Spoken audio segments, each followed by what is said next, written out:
All right, let's get right into it.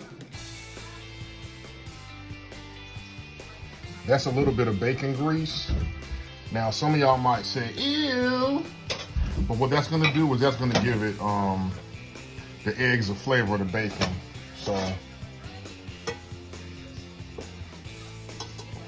let it get around there. And you don't want your skillet too hot. You want to do it low and kind of slow for the best fluffy eggs. Now, I don't know how many eggs I have in here. I have a big family, and woke up this morning, decided to make some scrambled eggs, sausage, and bacon. So right now, I'm gonna go ahead and pour the eggs in here.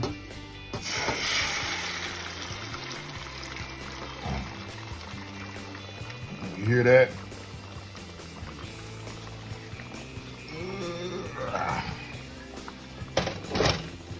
All right, so I'll see you in a moment as the eggs start cooking. All right, so now you can see how the eggs are starting to kind of cook.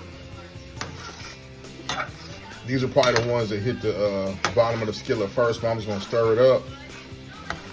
And like I said, I just cooked bacon, so that bacon grease, using that to help the eggs keep from sticking, is gonna provide a nice flavor. Also put a little bit of salt and pepper in here as well. Butter is good. Also, some whole milk is a good thing too, just a little bit to get them real fluffy, but I don't really do cow's milk a lot unless it's for a recipe. We pretty much an almond milk kind of family. All right, so see you in a moment.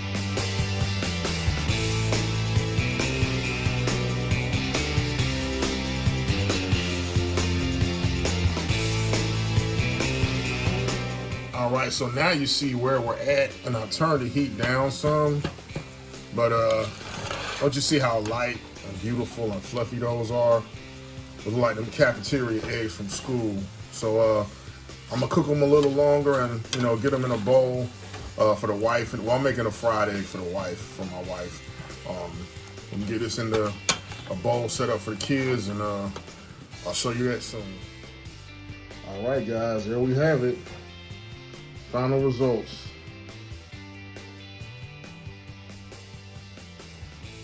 Some of that good old swine.